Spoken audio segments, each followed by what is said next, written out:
Thank you very much. I'm super excited to be here with all of you. I hope that you hear me well. If so, you can raise a thumbs up or something. Okay, great. So thank you for the introduction. I always say that I wear too many hats in the field of civic organizations. For sure, it is really hard to explain what I'm doing to my grandmother, but I still believe that it is extremely important to the causes that I contribute. So from one hand, in the past 6-7 years, I have experience as a youth trainer using non-formal education to develop skills for young people and youth workers. On the other hand, I have worked and continue to work with civic organizations in the field of youth participation and quality youth policies. So with this hat, I have been Bulgarian youth delegate to the UN, working with a focus on topics and causes for young people and representing their opinions within some spaces for youth participation in the UN. And also I've done advocacy on EU level concerning EU youth policies, the new EU youth strategy, etc. But I have always been extremely fond of progress that we can make in the field of education and training, both formal education when it comes to what do we learn in school and how do we develop the skills of young people in formal education, and what training and learning opportunities we provide for young people through youth work, volunteering, and training. So this led me to the creation of Zone 21, which Vanina already mentioned. It is a social enterprise where we reinvest from profit from a youth space in developing a holistic program for 21st century skills development for young people. And by saying young people, I would like to point out that I myself am a young person. So the Bulgarian law says I'm a young person because I'm under 29. The international organizations think that I'm a young person because I'm 35. In some countries, young person is someone under 40. So I will be speaking today from the perspective of an expert, but also from a perspective of a young person. And with this in mind, I would like to make two major disclaimers. The first one is that I don't have a mandate to represent all young people. I can speak from my experience, and it is very, very important never to speak on behalf of young people when they don't give us explicitly the mandate for that. And a second very important thing in my work throughout the years has always been that we cannot put all young people in one box, because young people are not a homogeneous group. Within this group and range of young people, we have not only different ages, we have various backgrounds. And there are youth workers, there are experts who work with a particular group of young people. But we have to be very, very careful when we talk about them young people and how do we characterize this group. And another thing that has always been very important for me, especially in a debate for the future, is that everyone says how young people are the future.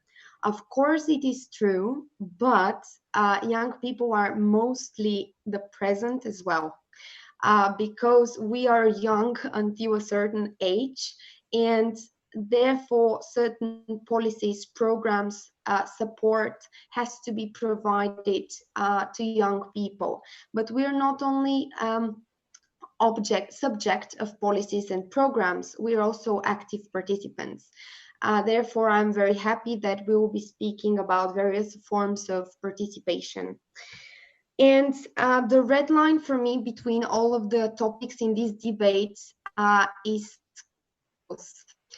I think that we have to be very persistent when we develop the skills of young people for uh, them to be active citizens, for us, not them, for us to be active citizens, for us to be activists, not only in digital, online, and offline environment, and for us to be able to learn and develop.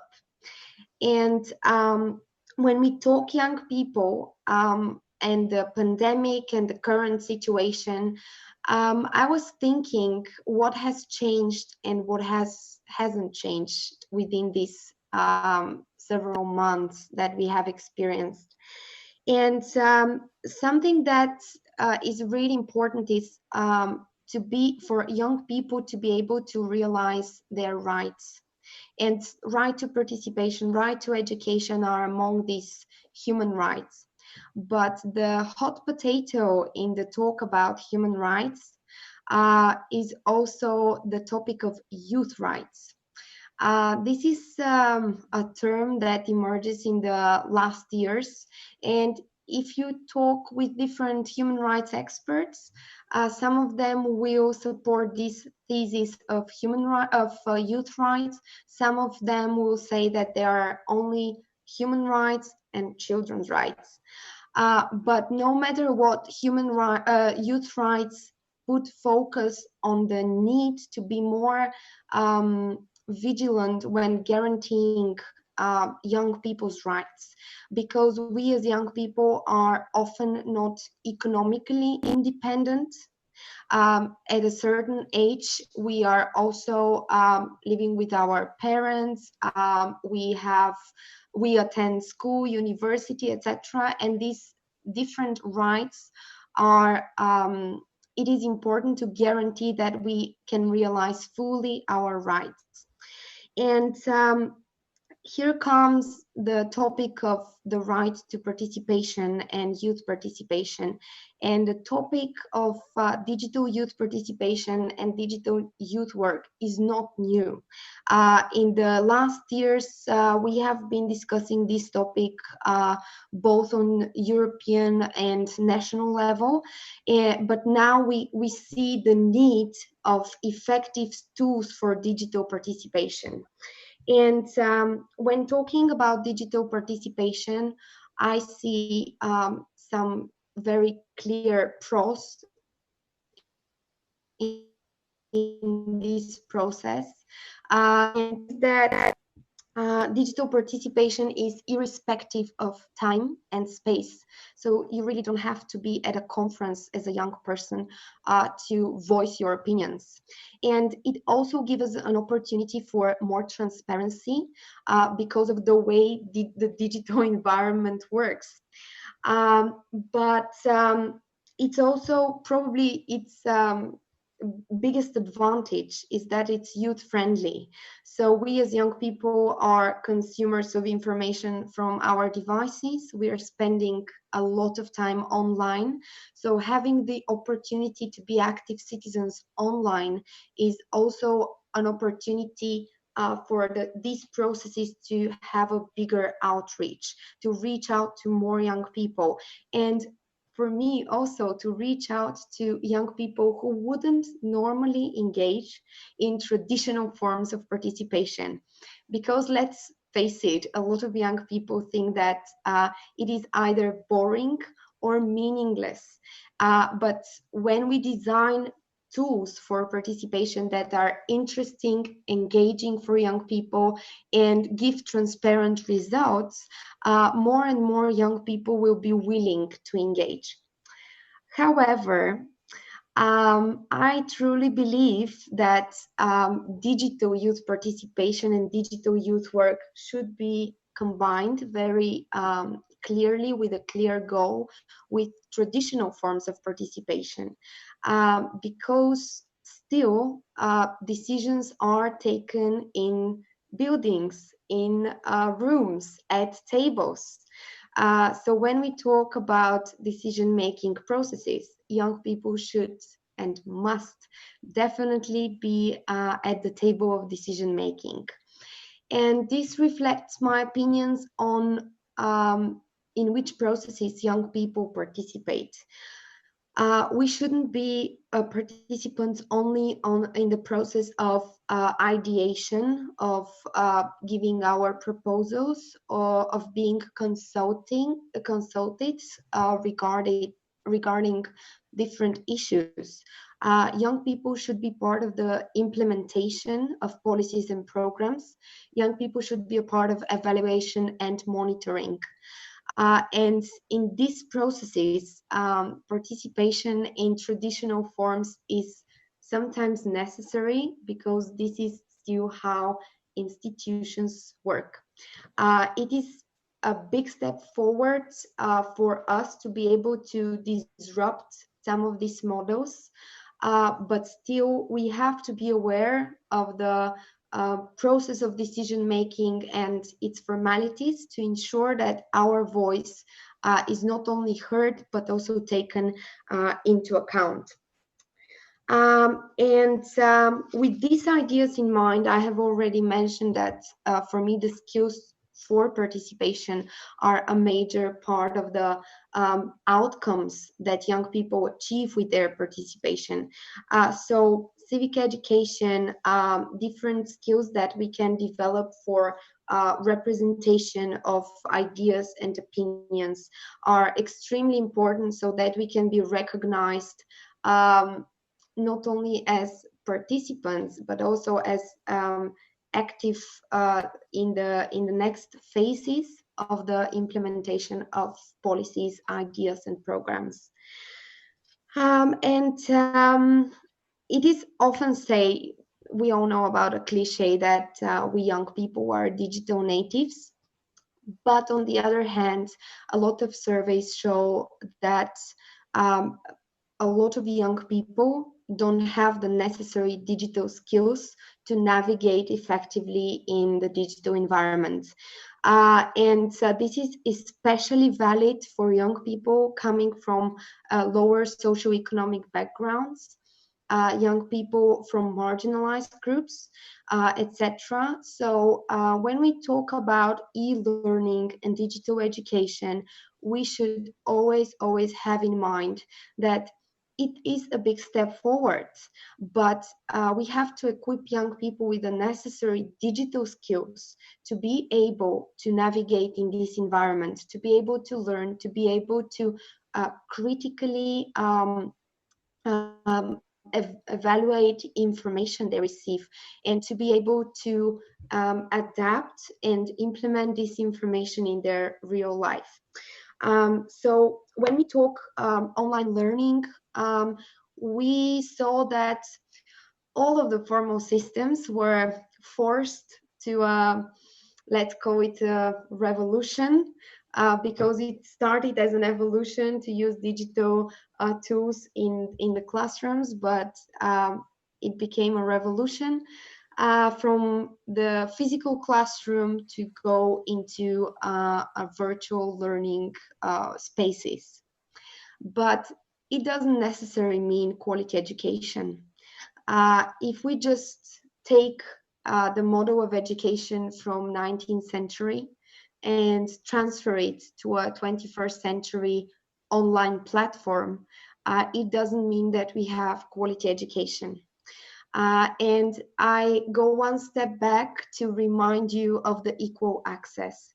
Many students, actually many kids, many youngsters don't have access to education and online education because of their socioeconomic backgrounds, or because they live in remote areas, because they lack technical equipment, or because they lack the digital skills to create these learning strategies and engage meaningfully. So it is not enough to consider e-learning a successful step forward in education just because it happens virtually. We still need to ensure that in this virtual environment, young people are gaining skills. And I mentioned skills too many times, and I would like to be a bit more specific. It's the end of my short intro. I hope it's still short. And each year, there are a lot of organizations that have defined the 21st century skills young people need. From the World Economic Forum, UNESCO, the key competencies of the European Commission, etc., etc. And I believe that if we ensure that young people have these skills, it will be easier for us to adapt to such changing circumstances as the pandemic, because we will face many more situations like this in our lives. Um, these skills will help us to be more resilient. Uh, these skills will guarantee that we have a clearer vision of our personal and professional development, and also guarantee that we will cope with such situation in a way that we preserve our mental health. And it is very evident from a lot of recent researches. And one of the most in-demand skills, according to these organizations and according to other researches in the past years, are creativity, something that the artificial intelligence, the automatization, etc., cannot replace. Another skill is our communication skills, persuasion, etc., especially important in online environments when we have to connect with other people as well. Collaboration and teamwork, to be able to achieve our goals and results, and work in teams. And adaptability, which I have already mentioned, is not only a skill but also an attitude towards the world that we will live in. And last but not least, emotional intelligence. And I would like to add one more thing, and this is the skill learning to learn, so that we can ensure that young people are able to create learning strategies to navigate their learning process, both offline and online. And I do believe that if we create spaces and opportunities for young people to develop skills, we will be able to go through such situation, not only cope with them, but also be active citizens, contribute to our communities when needed, and be able to realize our potential both personally and professionally. And I would stop here because I think I'm a bit over my time, and I would love to hear from the other speakers as well and engage in the discussion later. Thank you very much.